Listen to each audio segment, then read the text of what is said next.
Hoy, amigos, con el gusto de recibir a una de las voces más reconocidas en la comunicación deportiva de todo el continente, Fernando Palomo. Fernando, muchísimas gracias por tu tiempo. Personalmente creo que una voz muy conocedora, mesurada, un estilo para narrar que comparto mucho más que otros, son muy respetables todos, pero creo que te has preocupado por ser congruente y respetar la esencia del fútbol. El juego es el rey y no el comentarista, pero lo aderezas muy bien y tienes obviamente un prestigio que está a prueba de toda consideración. ¿Cómo va la vida, Fernando? Gracias por tu tiempo.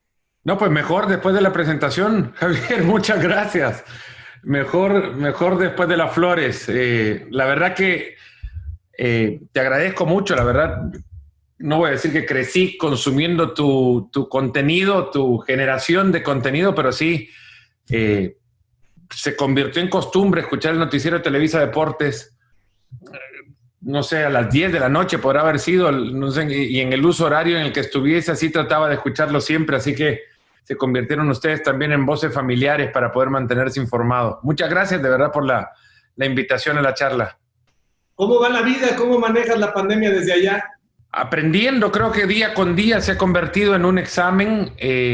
Claro, ahora no es que estemos en la parte final o saliendo, porque creo que esto nos va a enfrentar a nuevos retos, distintos quizás a los del confinamiento, que fueron ya un reto en sí, pero en el mismo creo que yo hablaré por mi experiencia, aprendí mucho y sigo aprendiendo mucho de mi familia, de mis hijos, de mi esposa, de mi casa. Somos y éramos antes muy caseros, muy de quedarnos mucho en casa y hacer muchas actividades en casa, y ahora eso se potenció obviamente, pero me doy cuenta también de lo mucho que dejo tareas pendientes, porque desde el principio de la pandemia te puedo decir que tengo un listado de cosas que he querido hacer y de las 10 cosas en la lista habré hecho una quizás. Así que ni eso fue excusa para meterme a hacerlo en la tarea incómoda, por ejemplo, de limpiar la bodega de casa, algo que todavía no lo he hecho. Pero un examen que nos obligó a la introspección, en realidad a conocernos más, a saber qué hacemos acá y cómo podemos hacerlo mejor. En algún momento incluso hasta pensé que como sociedades íbamos a responder mejor a este reto, a convertirnos en más empáticos y tolerantes, solidarios, y sin embargo, bueno, hay veces que da la sensación que la virulencia y la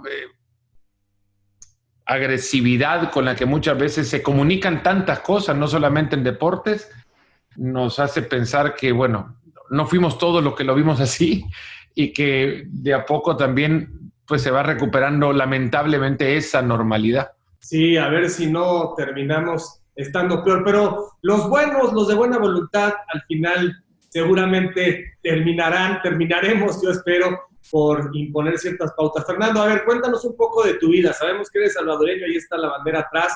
Has dicho muchas veces, nunca negaré que soy salvadoreño, pues no más faltaba, cada quien es orgulloso de su tierra. Voy a empezar con una pregunta así un poco especial. ¿Crees que en Centroamérica el medio mexicano de fútbol minimiza los esfuerzos del fútbol centroamericano? ¿Crees que somos soberbios los mexicanos para calificar el fútbol que se hace por allá? Pues no lo voy a generalizar, pero sí hay soberbias bien marcadas y definidas que en su estilo, creo, han convertido una costumbre el minimizar, por desconocimiento también, el trabajo de países vecinos, que no por ser vecinos tienen que ser iguales, cada uno con sus recursos, pero sí por desconocimiento creo que se tiende a minimizar, y es que en realidad hay una, y hay que enfrentarla también, y es que el fútbol de la región centroamericana es inferior al fútbol de México, y eso lo conocemos todos, lo conocerán en cualquier otra parte, es totalmente reconocido, y no es una verdad que hay que esconder, pero tampoco hay que hacer mejor al fútbol de México minimizando lo que en los países de Centroamérica se hace. Es una manera creo que ya instalada también como un lugar común de la narrativa periodística, no quiero decir del periodismo deportivo, sino de la narrativa periodística, el caer en ese marco en el que por desconocimiento seguimos diciendo que los alemanes son unos tanques y los japoneses son disciplinados y los charrúas son guerreros y los brasileños son de samba y en España se juega con la furia. Esos ya son tópicos que quedaron instalados por décadas y ahora siguen replicándose en nuevas voces, algunas con más fuerza, algunas con menos fuerza, algunas más violentas, algunas otras quizás más ingenuas, pero no cambia. Y creo que pasa todo por no conocer verdaderamente el medio centroamericano, que ha crecido en muchos sentidos, en otros no. Oye, a ver, platícanos un poco de tu historia. Naces en San Salvador, ¿tus padres ya nacen allá o llegan de España? ¿Cómo es un poco el origen de tu familia? No, nacen en El Salvador los dos, ni siquiera en la capital. Nace mi madre en la, digamos, capital cafetalera de El Salvador, la sucursal del cielo, le llaman quienes de ahí han salido, de Santa Ana. Mi padre nació en Izalco, en las faldas de un volcán, le llamaban el Faro del Pacífico por su constante actividad y muy cerca de un puerto, con lo que navegantes, creo, se guiaban por las erupciones del volcán para poder saber a dónde estaba El Salvador. Los dos de familias muy grandes, y en consecuencia tengo parientes hasta, bueno, que me encuentro con un pariente nuevo cada año prácticamente, o muy frecuentemente. Los dos, bueno, criaron una familia muy grande. Yo soy el menor de 7. Yo creo que por una razón evidente de tratar de mantenerlas a todos o cansados u ocupados, el deporte fue parte fundamental de la formación de cada uno.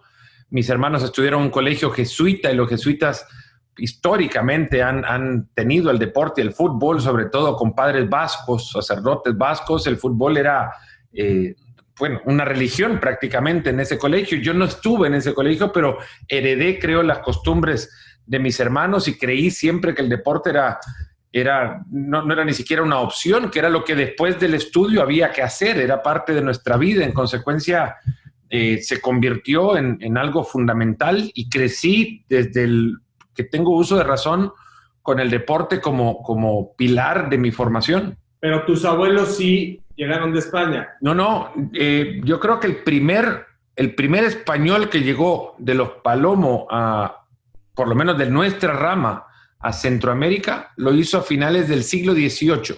Uh-huh. O sea, ya es un apellido muy de muchas generaciones en Centroamérica, y se concentró en Guatemala. Mi abuelo es guatemalteco.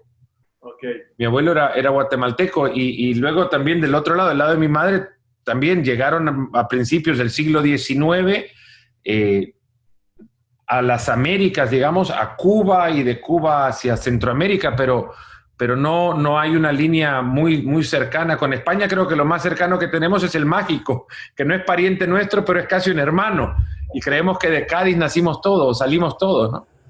Oye, ¿y qué hacía tu papá? ¿Qué se dedicaba? ¿Cuál era la manera de sostener a la familia? Agrónomo, trabajaba en la industria de la agricultura, y café como hobby, digamos, para darse sus gustos, pero era la industria agropecuaria, fertilizantes, la que nos sostenía, básicamente, y sostiene, y ahora sostiene la tradición del café, con un pequeño terreno en El Salvador que ha sido yo creo que una parte también fundamental de quién somos. Yo creo que no hay ninguno en la familia a quien no le guste el café y sepa respetarlo como los, no sé, o querer por lo menos las plantas de café y saber de dónde viene, porque en buena parte de ahí salimos. Mi intención, y atrás, esta bandera, por ejemplo, la tenía mi padre en su universidad, en Michigan State, y la pintó él, o era pintada a mano, y él la guardó, y él, bueno, falleció hace 20 y tantos años.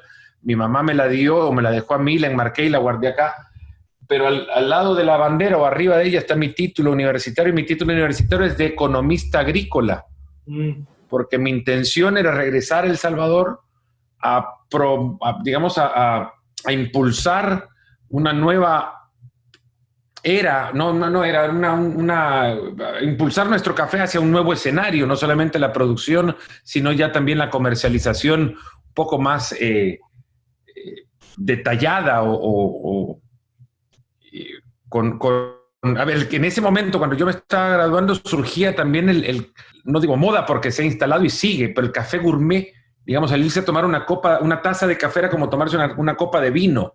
A principios de los 90 empezaba esta cultura y esta industria. A mí me llamó mucho la atención ver cómo de a poco surgían cafés, como en Europa, ya instalado todo aquello. En Estados Unidos surgían cafés a donde poder ir a sentarse, como el café de Friends, por ejemplo, ¿no? De la serie. La serie se originó en un café y a mí me llamaba mucho la atención el poder tener nuestro café, llevarlo desde el árbol de café hasta la taza de café, que toda esa cadena fuera nuestra. Pero el deporte, bueno, me termina ganando, ¿no? Pero entonces tu papá ya tuvo los medios para ir a estudiar a Estados Unidos y tú también estudias tu carrera en Estados Unidos. Sí. A ver, no es que sea una familia a la que le sobraba los recursos, pero sí algo mi papá nos enseñó y nos dijo en repetidas ocasiones que herencia no nos daría más que la educación. Y fue tal cual. A ver, la otra herencia que nos dejó es que falleció sin deudas, no llegó nadie nunca a cobrarnos un centavo y con un apellido bueno, por fortuna no hay nadie que pueda decirnos nada. Y, bueno, podrá decir que no le caemos bien o por la forma, pero alguna metedura de pata no hay. Entonces, en ese lado, a ver, errores, claro que sí, errores y tropiezos y seguro eventos que quisiéramos no haber estado involucrados en ellos, porque errores todos tenemos. Pero creo que dentro de todo sí un apellido con el que, bueno, no solamente nos deja de herencia, sino de responsabilidad, que es continuar con la línea de rectitud con la que él se manejó toda su vida. Y se te fue joven, se te fue cuando tenías 25 años, poco menos, ¿no? 22 años. 22 años, yo estaba en la universidad y nunca me vio cuando yo hacía esto de hobby, porque yo empecé por la, no sé, tosudez de alguien que sabía más de los que estaban del otro lado de la pantalla. Como ahora, en centenar de ocasiones, semana a semana, nos hacen ver los tuiteros, ¿no? Que saben mucho más que nosotros. Pues yo sin Twitter, sin otras herramientas, más que la voluntad o una personalidad, qué sé yo, no la quiero llamar arrolladora para que no suene como... tampoco quiero ser falso humilde, ¿no? Pero bueno, sí, no me detenía nada. Y en un momento dije, bueno, van a empezar a hablar de Juegos Olímpicos y yo creía con 16 años saber muchísimo de Juegos Olímpicos, al punto que llegué a tocar la puerta del Canal 4 en El Salvador, socios de toda la vida de Televisa, y a ofrecerles mi conocimiento sobre Juegos Olímpicos. Antes lo había hecho con el fútbol americano. Había seguido mucho la temporada del año 87 a 88, y les dije que si tenían información o si necesitaban información para sus narradores, que yo se las podía proveer. Me dijeron que esa temporada del Super Bowl sería narrado o la señal sería tomada de la televisión mexicana. Y eso me causó un impacto fuerte, de verdad, porque me puse a pensar cómo es posible que en un país no existan dos personas, un narrador y un comentarista, que sepan lo suficiente de un deporte como para poder hablarlo en la pantalla de ese país. No por nada en contra de nadie, sino simplemente me sorprendió que no existiese dos personas capacitadas para hacerlo. Me ofrecí con la información para los Juegos Olímpicos de Seúl 88, abrieron las puertas y ahí conocí otro mundo.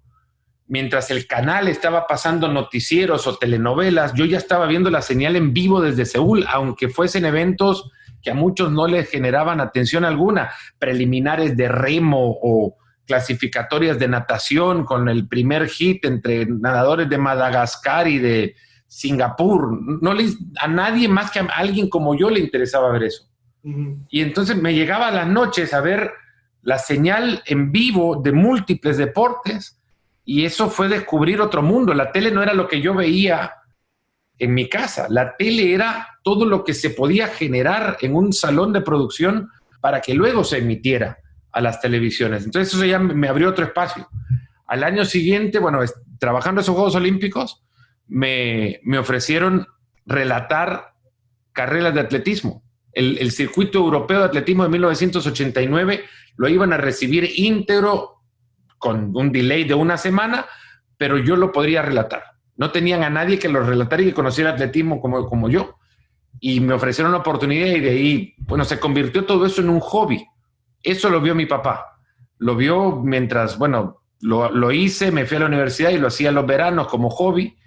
Y bueno, regresaba a estudiar y nunca más pensaba en eso hasta que volví a El Salvador y en el 92 hice los Olímpicos y en el 94 los Juegos de la Amistad, aquellos Goodwill Games que hacía Ted Turner y así era un hobby, era prácticamente la oportunidad de ver más de lo que podía ver si solo me quedaba en casa recibiendo lo que la tele me mostraba, ¿no? Pero estás hablando entonces de alguien que desde niño no solamente practicó el deporte porque tienes marcas para tu país, no sé si todavía se conserven, eras un lanzador de jabalina, un atleta pues, y al mismo tiempo alguien que recababa los datos, que tenía la información, o sea, tener la parte teórica y la parte práctica. Eso es tener pues potencialmente alguien ideal para no solamente tener los datos, sino saber qué se siente y cómo se mueve el cuerpo, la mecánica, en fin, diferenciar resistencia de fuerza, de potencia, que son términos que los comentaristas de pronto mezclamos y la gente se queda con que es lo mismo, ¿no? O sea, estábamos hablando de un genio, pues. No, tanto así no, porque... No, estábamos hablando de alguien que rompe, o sea, primero, normalmente son exfutbolistas que quieren dedicarse a comunicar y no saben comunicar. En tu caso, había una capacidad de elocuencia, una capacidad para comunicar. Al mismo tiempo, había sido un atleta y estabas actualizándote permanentemente. Era curioso, un curioso apasionado. No sé con qué, o un apasionado curioso, no sé si puede venir en orden esas dos, pero yo estoy convencido y alguna vez lo escuché en una... Quisiera en este momento recordar exactamente a quién se lo escuché, pero me pareció una definición maravillosa de Monchi, director deportivo del Sevilla, hablando sobre a quién él contrataría para llevar como ojeador y trabajar bajo su mando, digamos. Y él decía que él contrataría antes de contratar al experimentado o antes de contratar al estudioso, él contrataría al apasionado, porque sabe que con la pasión puede aprender y seguro se va a quedar por mucho tiempo. Y eso fue lo que a mí, bueno, algo en mí creció, que era la pasión por esto. Y a mí me decías, había por ejemplo una temporada de hockey sobre hielo, jamás había visto hockey sobre hielo, habría tenido 12 años, y me tiré toda la temporada de los Calgary Flames, que no sé por qué, yo creo que era la única señal que llegaba a El Salvador. Veíamos todos los partidos de local de los Calgary Flames y hasta no entender el juego no dejé de verlo. Ahora entiendo hockey sobre hielo, no sería capaz de relatarlo, ni soy conocedor, ni mucho menos, pero lo entiendo. Y así múltiples ejemplos. No me quedaba con la duda de nada, quería, era preguntón, me gustaba mucho leer, me iba a meter a las oficinas del Comité Olímpico en El Salvador y le llegaban revistas, sabía cuándo llegaba el correo y no sé, si era un jueves, ahí estaba el viernes a la tarde, después del colegio, leyendo las revistas, aparte las oficinas quedaban cerca del Estadio Nacional donde entrenaba, entonces después de comer la digestión la hacía leyendo revistas en el Comité Olímpico, veía libros que soñaba algún día con tener y ahora por fortuna esos libros los consigo, los compro y los tengo conmigo, porque eran los libros con los que yo aprendí de esto. Yo en Los Ángeles 84 tenía 12 años, los vi en casa de mi tía en Miami, grabé todos los Juegos Olímpicos, todo lo que se te ocurra. Mi tía incluso me decía, a ver, pero este niño no sale de la casa. Yo digo, tía, que quiero ver. Sacó con una extensión cable suficiente para poner la tele en el jardín, para que por lo menos estuviese en el jardín y no respirando el aire acondicionado. Mi tío me regaló, me acuerdo, $20, mi tío, mi padrino también, me regaló $20, llegó a visitar a su hermana y me dejó el dinero para que me comprara algunos chocolates o para comprarte unos dulces, ¿no? 12 años. Fui al centro comercial y me compré el uniforme con el que desfiló Estados Unidos en la inauguración de los Juegos Olímpicos. O sea, con 12 años así regresé a casa sin regalo nada más y ahí los tengo todavía. Y ahí los tengo y ahora me ves enfermo, no genio, enfermo. Me ves en eBay y me pongo a buscar si tienen el saco de los jueces de los Juegos Olímpicos de Los Ángeles. Y ya cuando viene acá y lo veo digo, por Dios, ¿pero qué estoy pensando? O sea, esto es de alguien que ya no vive, ¿no? Bueno, o sea, ¿y para qué lo uso? No sé. Algún día abriré algún museo virtual o algo así.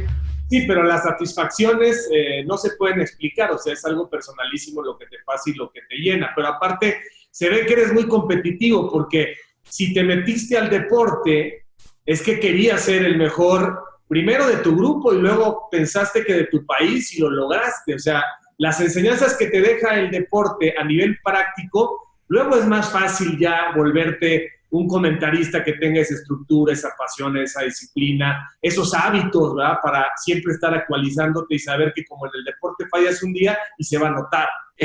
Vi mucha tele. Mi hermana me decía, y también de 13, 14 años, me decía, vos te vas a hacer viejo pequeño porque solo encerrado viendo tele.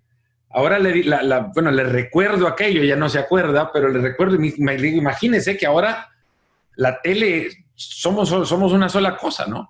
La tele soy yo y yo soy la tele, o sea, es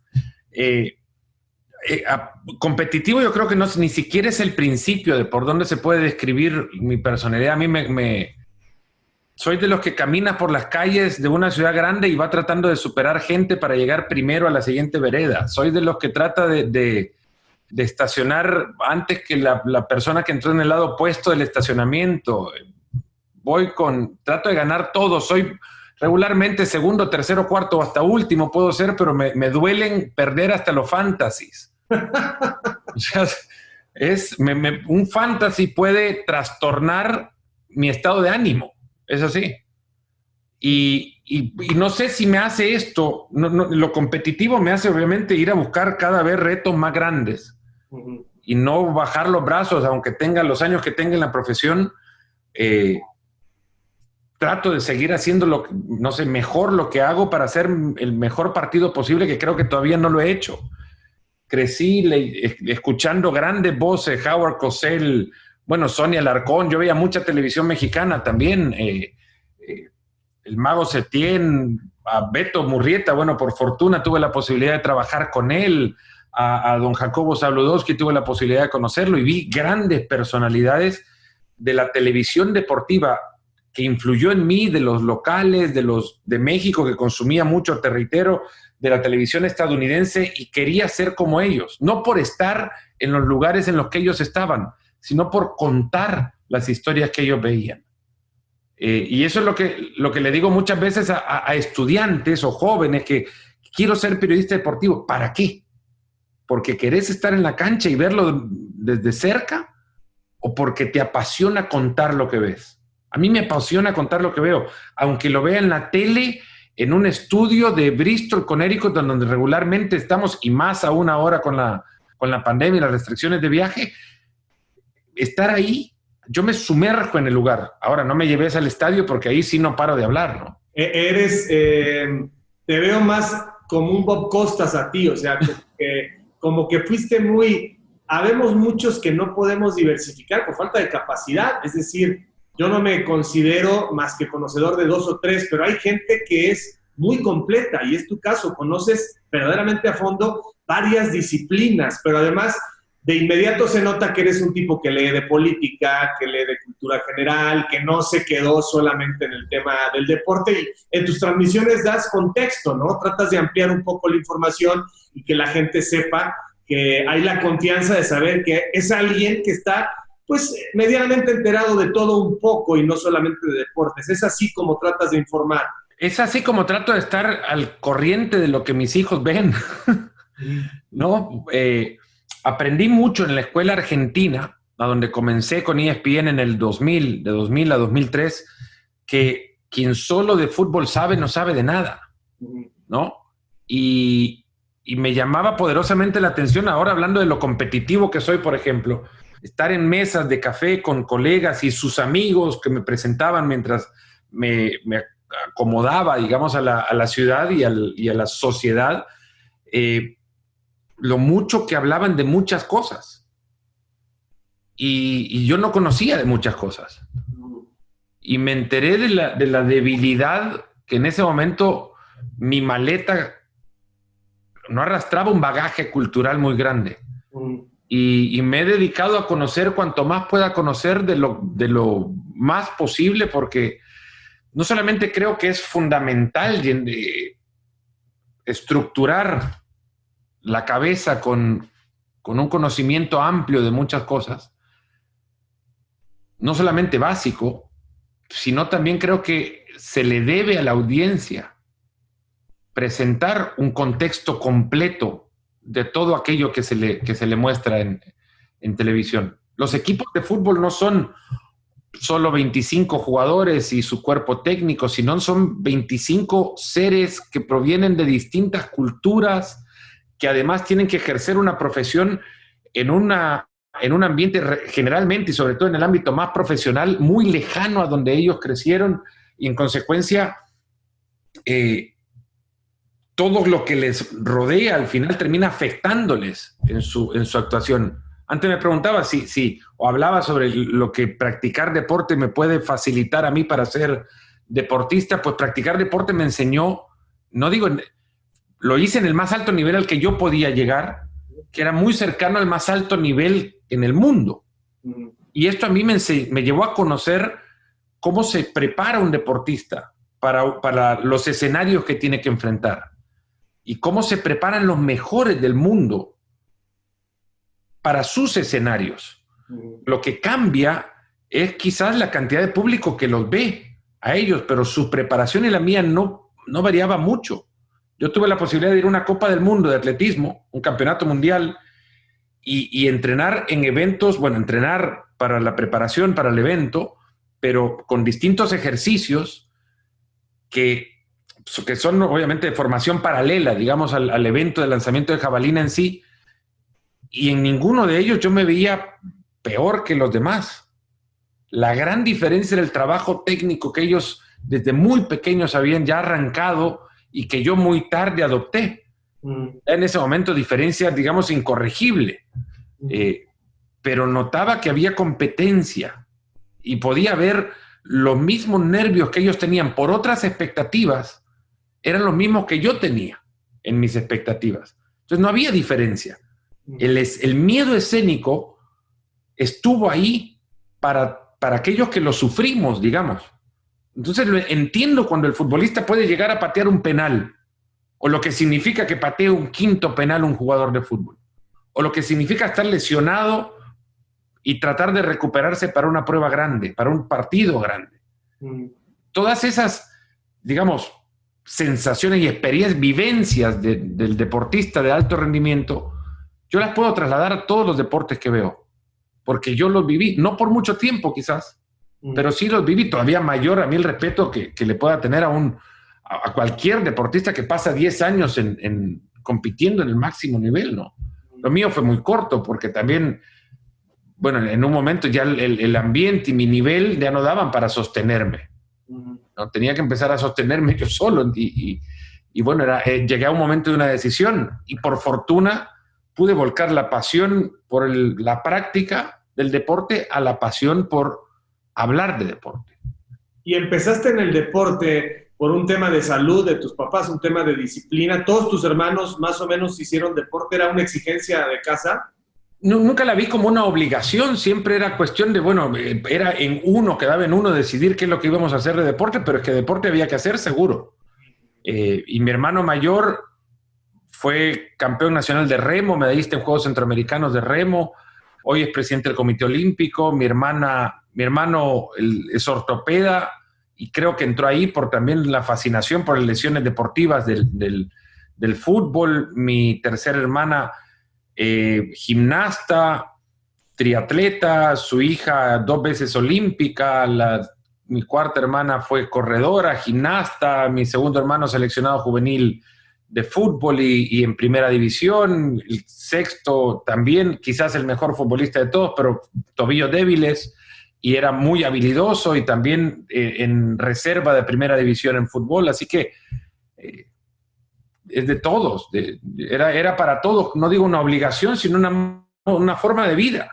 ¿Tus papás también hacían deporte? Mi papá salía a correr todas las mañanas, tenía un libro de Cooper, el libro del test de Cooper, tenía el libro de Cooper en su mesa de noche, ahí al lado, y tenía libros de aeróbicos y demás, y corría las de 5 y 10 kilómetros que se organizaran por ahí, siempre las corría. Y lo curioso es que termina falleciendo de un infarto, pero pues es una cuestión genética, pero era alguien muy sano, de los que desayunaba frutas con yogurt en los 80, imagínate. Oye, Fernando, ¿y para la escuela eras también buen estudiante desde niño, la primaria? Bien, ¿te interesaba? ¿Te despertaba el conocimiento o tenías que ser de los que como decimos, machetea en las tardes con el estudio? No, disciplinado y muy aplicado también, porque como tenía práctica del deporte a la tarde y quería ir, y mis notas eran obviamente lo que sostenía la posibilidad de hacer una actividad extracurricular, pues generé ya el hábito también de disciplina para manejar mis tiempos. Entonces, trabajaba en el colegio la tarea de la tarde, ya me iba a casa con la tarea hecha para poder tener tiempo de hacer deporte a la tarde. Entonces, si había alguna prueba en el aula y generalmente las terminaba muy temprano, pues me daban doble tarea porque si no ya me distraía y empezaba a hablar, ¿no? Pero si tenía que hacer un escrito de 3 páginas de lo que sea para las clases de español, lo hacía de deporte. Si tenía que hacer algún trabajo para estadística, lo hacía de deporte. Todo. ¿Y eres apasionado, por ejemplo, tienes un equipo en El Salvador por el que mueres o un equipo en la NFL? ¿Tienes tus pasiones ocultas o públicas sobre cómo influye la derrota de cierto? Obviamente supongo que tus selecciones nacionales, no solamente la de fútbol, pues obvio, te da gusto cuando El Salvador gana algo, pero de los equipos de fútbol, en las franquicias de Estados Unidos o en la liga local. En El Salvador un equipo, el Alianza, que es... mis hermanos me lo heredaron y se quedó como el equipo de mi corazón. Yo creo que no hay equipo que condicione mi estado de ánimo como lo hace la Alianza en fútbol, y luego el equipo de fútbol americano de mi universidad, de Texas A&M, que es otro que también condiciona mi estado de ánimo, y de ahí en más todos los resultados de todos los partidos que pasen en el mundo del fútbol me hacen dormir tranquilo. Por ninguno pierdo sueño más que por estos 2 que te acabo de decir, y pasa regularmente. El otro día, sábado, arrancó la temporada de fútbol americano colegial y el equipo de la universidad ganó, no lo hizo bien, pero ganó y dormí mal. O sea, duermo mal, tenso, malhumorado. Esas son pasiones ni siquiera encubiertas, porque las muestro siempre que puedo. Voy a ver los partidos de la universidad cuantas veces puedo, y a la Alianza los sigo regularmente. El otro día estaba viendo un partido de pretemporada, ¿no? Imagínate lo que puede ser un partido de pretemporada. Eres ya un latino completamente incorporado a la vida de los Estados Unidos en todos los sentidos. Estudiaste allá. Me han platicado muchos colegas tuyos que ya no están incluso en ESPN o que estuvieron, que la vida ahí en Connecticut es difícil porque pues, es la base de operaciones, pero no hay mucho socialmente. Se necesita pues como que un tipo de personalidad y de familia, de entorno, como para que alguien como nosotros, los chilangos, pues sí, realmente es como vivir en tu cuadra, ¿no? Yo donde vivo, que se llama Satélite, donde nací, olvídate, no son 15,000, son fácilmente unas 80,000 personas, ¿no? Y ahora ahí en esa ciudad, que es la base de ustedes, es muy rutinario todo. ¿Cómo se le hace? Yo creo que es de un gusto adquirido, ¿no? Es cierto que no hay mucha actividad, pero es que tampoco, si hablas de alguien que viene de la Ciudad de México a un pueblo como Bristol, Connecticut, hay una diferencia gigantesca. Estás hablando de una urbe de 22 millones de habitantes a caer a una colección de pueblos que sumarán 150,000 entre todos, 200,000 quizás, pero hay tanta belleza natural que si te gusta la actividad, en exteriores hay de todo. O sea, primavera para correr lo que quieras, verano y hay ríos, luego en el invierno hay montañas para esquiar ahí nomás. Y sí, nosotros no somos de gran ciudad, por mucho que mi esposo y yo vengamos de San Salvador, nos encantó vivir en México, en Buenos Aires, pero eran condiciones muy distintas en nuestras vidas, en los momentos en los que vivimos ahí. Esta ciudad bueno, estos pueblos son ideales para criar una familia como la nuestra, creo yo, y además, como antes te contaba, somos muy caseros, entonces es de pasar mucho tiempo en casa y hacer muchas cosas en casa, ¿no? Entiendo a quienes les pueda costar, que lo puedan ver que no hay actividad y no hay nada que hacer. Yo le he encontrado, mira que ya tengo 16 años acá, y le he encontrado un gusto a todo, 15 años creo. Le he encontrado gusto a todo. Es cierto, el invierno puede ser pesado, pero de ahí aprendes a esquiar y se te va. No que se te vaya el frío, pero ya por lo menos encontrar una actividad con la cual convivir con el invierno. ¿Cuántos años de casado llevas? Me tenías que hacer esa pregunta, 18. Y tienes que responder la fecha, porque si tu mujer ve la entrevista y no te acuerdas de la fecha, exacto. 13 de julio del 2002. A veces me han cruzado los cables y le he mandado flores en el día, pero de un mes equivocado. O sea, es una cosa... Ha pasado. ¿Y es salvadoreña que te acompañó a la universidad o es alguien de toda No, la conocí ya después la conocí sin trabajo. Es más, yo sin trabajo. Sin la posibilidad, creo, de ESPN aún. Sí existía, pero muy lejana.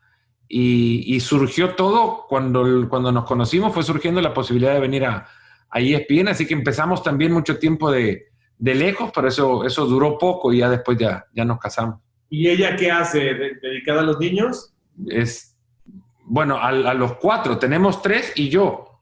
Es lo mejor que me pasó, porque es un pilar fundamental para todos. Aquí en esta casa no suele suceder nada sin que ella lo sepa, porque ella sabe de todo, sabe dónde está todo. Hoy a la mañana, por ejemplo, tenía que rellenar unos hoyos en el jardín porque las perras, que además tenemos 2 perritas, están persiguiendo ardillas, topos que están abriendo unos hoyitos en el jardín y las persiguen, pero abren hoyos más grandes, hacen cráteres. Entonces, anda buscando tierra para rellenar esos hoyos y sabía ella perfectamente dónde estaba la tierra que yo había comprado y que yo había puesto en su lugar y se me había olvidado dónde estaba. ¿De qué edad son tus hijos, Fernando? El mayor tiene 15, nació en México, en la Ciudad de México, cuando vivíamos allá. El segundo tiene 13 y Valentina, la tercera, tiene 10. Y allí en ESPN, entiendo que es un modelo muy diferente al que yo conozco, al que yo viví, pero, por ejemplo, ¿tú podrías tener una posición ejecutiva con el tiempo? ¿Te interesaría a ti si te lo ofrecieran? Yo creo que en otro momento lo habría negado rotundamente. Ahora la pensaría, porque sí me parece muy atractivo el momento de la industria como para estar en el lugar en el que se toman las decisiones. Pero no, la estructura no hay costumbre acá de talentos involucrados en el área administrativa de la compañía, que es algo que es más, te preguntaría si se puede ahora cómo se convive con ello, porque debe ser un choque, y sobre todo en el manejo de tantos egos como lo son los egos de los talentos, ¿no? Como lo somos. No sé. Tomar una decisión cuando te pone a ti a la cabeza de alguien que cree que tiene que estar en ese lugar debe ser extremadamente complejo. No sé cómo pasó, Fernando, porque yo tenía 30 años, 29 para 30, me dijeron vas, y obviamente con mucho apoyo y con la idea de hacerme caso en muchas cosas, y hoy con el paso del tiempo vemos que pues a lo mejor era disparar 10 y pegarle a 3, pero eran buenas, aunque se perdieran 7 tiros, había que confiar, y la verdad es que sí, es muy complicado porque hay muy pocos espacios y hay muchos comentaristas, entonces sí era una posición muy desgastante. Fueron 15 años y bueno, pues ahí quedaron algunas cosas positivas y otras que seguramente nunca se volverían a hacer. Es complicado, sí, ese papel, pero fíjate, no es lo mismo a los 50, que vas a ir a los 50 en algún momento, que a casi. Ya tienes otra madurez, tienes otra inteligencia emocional, a lo mejor ya tienes otra energía, pero mucho más encauzada, eres más experto, no. Muy buena pregunta, pero no sé cómo pasó. Bueno, pero en México se acostumbra mucho eso, digamos, crear esa estructura dentro del organigrama de un departamento deportivo. En Estados Unidos no hay, creería, ni siquiera ejecutivos que hayan surgido de las cabinas hacia las oficinas. Son como que hay mucha especialización e históricamente ha sido potenciada la especialización también. Acá, y bueno, yo tuve la fortuna de conocer a Jeff Mason, que trabajó con Roone Aldrich, quien creó Monday Night Football en ABC, y de tener charlas con él y de caer en el grupo de los que él hablaba, del grupo de personas con las que él podía hablar, que no eran muchas. Yo le saqué y traté de sacar muchísimo jugo justo a eso, a la elección, porque él, por ejemplo, en algún momento le toca elegir o ser parte del grupo que define quién conduce el escritorio que va a tratar la situación de los israelíes en Múnich en 1972. Entonces, es como te digo, la experiencia, el conocimiento o la pasión. Y no sé por quién se fueron, pero la pasión con la que Jim McKay llevó adelante un momento tan complejo que a todos creo que le tendría que servir de enseñanza, o cuando menos, o escuela, para cómo tratar situaciones de crisis en televisión y comunicar hacia la televisión, tiempos distintos, obviamente. Pero ese tipo de decisiones tomaban, ahora que me preguntas eso, me llama mucho la atención estar en esa posición. Ahora hay que generar también un crecimiento en la estructura para poder llegar a esos lugares, ¿no? No sé si estoy en la edad todavía. No, sí, pero yo te veo perfectamente, a ver, no te veo, no quiero decir topado, pero creo que has hecho, o sea, lo que haces como comentarista lo estás haciendo y lo estás haciendo muy bien desde mi punto de vista, ¿no? Y creo que el mejor juez eres tú. Y sí te veo con la capacidad como para invertir en un equipo de fútbol o para dirigir un nuevo medio de comunicación o como para invertir en algo que sea disruptivo y completamente tu sueño. Es decir, quién sabe si con el tiempo Fernando Palomo va a seguir 10 años más diciendo, sigo narrando el fútbol americano, sigo narrando la Champions, o puede ser eso y algo más. Ahí te lo dejo. Sí, no, y esto te digo es obviamente, y no porque lo contemple con seriedad, pero claramente este momento que todavía pasa, ¿no? Después es como nosotros convivimos socialmente con la pandemia, pero la pandemia está todavía, y creo que hay muchas industrias, y la nuestra, sobre todo los medios de comunicación, independientemente de la especialización del medio, los medios de comunicación ahora mismo están viviendo ya una revolución, un cambio dramático, acelerado por los momentos de apremio económico a los que ha llevado a muchas empresas e industrias ya instaladas el tema de la pandemia. Pero no niego que no es algo que se tenga que contemplar. Y sí, o sea, lo hago permanentemente. ¿En qué sería bueno? Me pregunto, ¿no? ¿Qué podría ser que lo haga tan bien que sea sustentable, ¿no? Y sostenible, además. Pero sí, llama poderosamente la atención porque ahora, antes que han surgido muchísimos medios, muchísimos espacios. No sé, ¿hace cuánto comenzaste con este emprendimiento de las charlas? Justo empezó con la pandemia, y ha resultado muy útil, yo diría, y muy divertido para la gente el hacer esta cosa tan elemental que es, bueno, que lo oigo en las narraciones con Kempes, ¿de dónde viene? ¿De dónde surge? ¿Qué hace? ¿Quién es?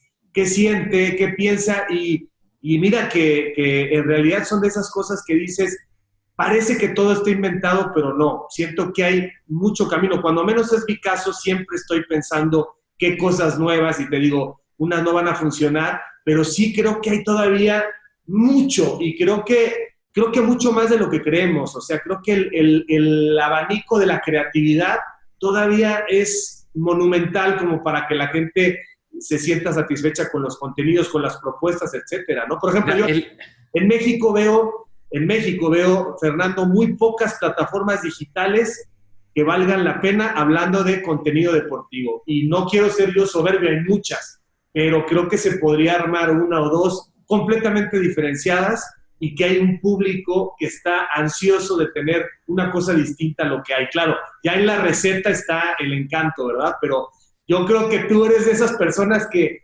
seguramente están siempre con las ideas, ¿no? Hay mucha inquietud, sí, porque aparte nunca se me ha, por fortuna, nunca se me ha terminado eso que a mí me llevó a tocar las puertas del Canal 4 en El Salvador, que es la sensación de que las cosas se pueden hacer mejor. Y tampoco quiero sonar soberbio, yo creo que he hecho muchas cosas que yo mismo considero que podría haber hecho mejor. Y en consecuencia quisiera ahora, dentro del nuevo escenario, otra oportunidad para hacerlas como ahora creo se pueden hacer para que sea un mejor producto. Soy convencido también que hay, y sobre todo, porque ya no es elitista el acceso a la comunicación, ya no es necesario tener un aparato de televisión costoso, porque ya ni costosos son, sino en un teléfono móvil puedes consumir contenido. En consecuencia, hay público para todo. Hay público para todo. Hay público para lo malo, pero hay público para el contenido que yo quisiera consumir. Yo quizás estoy en el proceso también de pensar, no por una ejecución próxima, porque estoy muy contento donde estoy, la verdad, pero sí pensar en cuál sería eso que a mí me gustaría ver y en qué podría yo aportar para generarlo y que exista. Y los contenidos son el rey ahora, tú lo sabes, o sea, las plataformas, como se llamen, los networks o las cadenas de televisión ya dependen de los productores, dependen de los comentaristas, dependen del guión. Entonces, hoy empieza a ser menos importante, parece que no, la vía, porque hoy están extendidas las vías de millones de personas que hacen un buen contenido o que hacen, como dices, un contenido malo, ¿no? Ya es cuestión de gustos, pero que tienen una rentabilidad brutal y creo que hay mucho talento que encontrará rápidamente su cauce. Te quería preguntar yo algo, Fernando, tus narraciones. A mí en lo particular, te dije al principio, me parece, yo observo mucho, ¿no? Trato de entender qué es lo que busca cada quien y me parecen narraciones, te lo digo sin ningún afán de quedar bien, me parecen narraciones muy equilibradas en cuanto al conocimiento de cada jugador, de la táctica, con un peso muy bueno para la emoción, pero también un respeto para los silencios, digamos que datos reveladores, datos oportunos, pero veo que tratas de no exagerar, que tratas de no ser el centro de atracción, de no ser estridente. Primero, ¿coincides con lo que estoy diciendo? Y segundo, es una puesta en escena, es algo que preparas, no es algo que te ocurrió, es algo que vas analizando y el resultado de lo que planeas es lo que vemos en pantalla. Bueno, estás en lo correcto porque me favoreció todo. No, pero mucha gente, tú lo sientes en redes sociales, mucha gente reconoce y conoce tu estilo de narración y la verdad es que tienes una aprobación altísima, no lo digo yo, lo dice en general la gente de ese target, ¿no? ¿Cuál es el target? Es que la gente que ve la Champions, por ejemplo, es diferente a la gente que ve cada liga local o que se suma a los mundiales. Hay una diferencia ahí. No quiero decir que sea más elitista, pero creo que hay mayor capacidad en todos los sentidos en cuanto al análisis y la reflexión. Las cabezas que están viendo la Champions son diferentes en cada uno de nuestros países. Sin generalizar. Yo lo que hasta ahora creo construido no se ha desviado de lo que a mí me llevó a ver televisión y a respetar a las personas que antes te mencionaba por lo que me transmitían, que era con muy buena dicción, con buen uso de las palabras y con respeto, sin ser protagónicos, con respeto a lo que estaban viendo y me trasladaban la historia detrás de aquello que yo estaba viendo, porque mirá que ha sido desde que la televisión y el deporte se encontraron en matrimonio, la gran discusión es cómo decirle al televidente algo más de lo que ya está viendo. Eso todavía me cuesta mucho y me doy muchas veces contra la pared pensando cómo es que le he dicho que la pelota va hacia la derecha si ya sabe perfectamente que la pelota fue hacia la derecha, pero hay muletillas que van quedando en el camino que quiero eliminarlas porque eso ya lo ve el televidente, ¿no? ¿Por qué razón va hacia ahí? Eso no lo ve, pero no es mi tarea, es la tarea del comentarista. Eso también he tratado de aprenderlo y no dar respuestas a las preguntas que yo formulo, que también antes era muy de preguntar y responderme la misma pregunta, o sigo siéndolo, pero por lo menos ahora ya soy consciente que lo hacía.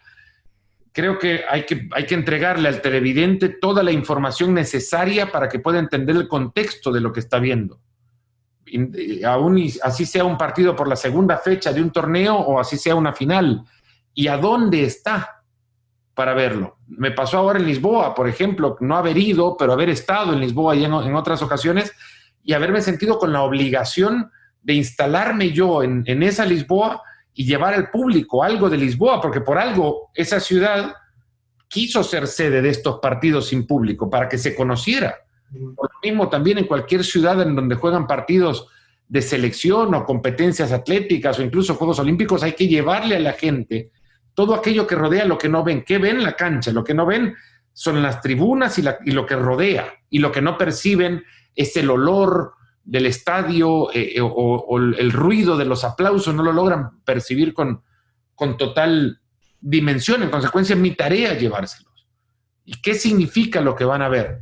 ¿Qué significa que un jugador patee un penal? Yo trato de sacar las estadísticas de penales de cuantos jugadores pueda o considere sea necesario para poder ilustrar en el momento de que un penal pase en el partido, yo sepa perfectamente cuál es el historial del jugador que va a patear ese penal o las jugadas de córner o balón detenido. Trato de saber cómo la juegan, perfilar a los jugadores, por qué se mueve un jugador en la posición en la que se mueve.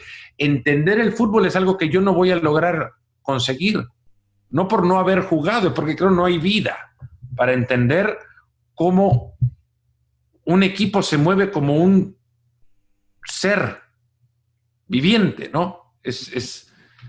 Y cómo se logra comunicar entre sí una voluntad con otra para ser homogéneos y actuar de la misma forma todos y hacia el mismo destino. Eso para mí va a ser no incomprensible, sino infinitamente inentendible, si me puedo dar a entender. Porque no creo que se pueda llegar a comprender, o infinitamente incomprensible, a eso quería llegar. No se puede llegar a comprender todo el fútbol cuando es algo que va cambiando permanentemente. Un equipo no es el mismo nunca, porque hay factores que lo afectan. El Bayern perdió su invicto y entonces me reclaman, y ahora ya no crees que es el mejor equipo del mundo. Lo sigo sosteniendo, pero es que jugó 72 horas después de 120 minutos intensos en una final y cambió los jugadores y ya no son los mismos. Entonces todos los equipos cambian permanentemente. ¿Cuánto llegan a cambiar? Es lo que los dimensiona. Si cambian, si sus picos y valles son muy altos, muy distanciados uno del otro, o si es un equipo de muchos picos o regular en mesetas continuas del mismo juego, pues esa es la personalidad de ese equipo. Eso es algo que para mí me parece, como es un ente viviente y se mueve y se modifica continuamente, pues el fútbol para mí será jamás comprendido en su total dimensión. Pero mi intención es llegar a alcanzar la mayor comprensión posible en cada escenario. Oye, y entonces por lo que dices, no jugaste fútbol más que de manera, te encanta jugar, pero no eras hábil. No. Es más, cuando lo dije alguna vez, yo jugué y me dijo un futbolista, no, vos peloteaste. Tienes razón, porque yo no jugué, pero respeto infinitamente a los jugadores y me disculpo si alguna vez hice broma de algún gesto erróneo de ellos, porque también un Quique Wolf una vez me dijo, Fer, nunca digas, si a mí me queda esa pelota, le pegó como yo le hubiese pegado. Me dice, vos nunca le hubieses pegado así, porque no sos futbolista, ni fuiste. Entonces ahí sí trazo una línea. Pero no creo que el único que pueda hablar de fútbol es aquel que lo jugó. Porque habemos otros que lo estudiamos, que sí, y esta discusión yo la he tenido con mis hermanos que jugaron, que estudiamos el fútbol y lo tratamos de ver de la manera más cercana posible a la realidad que los jugadores ven en el campo. Hay cosas que solo los futbolistas ven, pero hay cosas que ni los futbolistas ven. Y esas las vemos nosotros. Fernando, muchísimas gracias. Se nos fue una hora divertidísima, cuando menos para mí enriquecedora. Aquí queda este testimonio para la gente que te sigue, para quienes quieren y querrán conocerte más. Muchas gracias por tu tiempo y en el camino andamos, y a ver si la vida nos pone más o menos en una avenida paralela, porque creo que hay cosas que de pronto se pueden ocurrir y se pueden estructurar. Así que te mando un fuerte abrazo a la distancia y que siga bien todo. Muchas gracias, Javier. Un gusto, la verdad, poder compartir este espacio. Creo que es gratificante el poder entablar una conversación y que alguien te escuche. Yo creo que ahí mismo ya te vas dando cuenta que no es necesario caer ni siquiera en grandes ataques de creatividad, sino recordar que creo el ser humano siempre tiene esa pequeña curiosidad de sentarse en una mesa cuando dos personas están charlando y escuchar de qué hablan, ¿no? Y ha sido, la verdad, que muy divertido. Siempre me examinan este tipo de cosas porque nunca te preguntas lo que te preguntan, y me he quedado con alguna que otra inquietud por ahí, así que te agradezco un montón haber despertado eso, cuando menos. Así que, camaradas, por favor, no dejen de seguirme a través de todas mis redes, de suscribirse a mi canal, dale a la campanita, dale like. No te olvides de dejarme tus comentarios, yo mismo estaré respondiendo. Cambio y fuera, camaradas.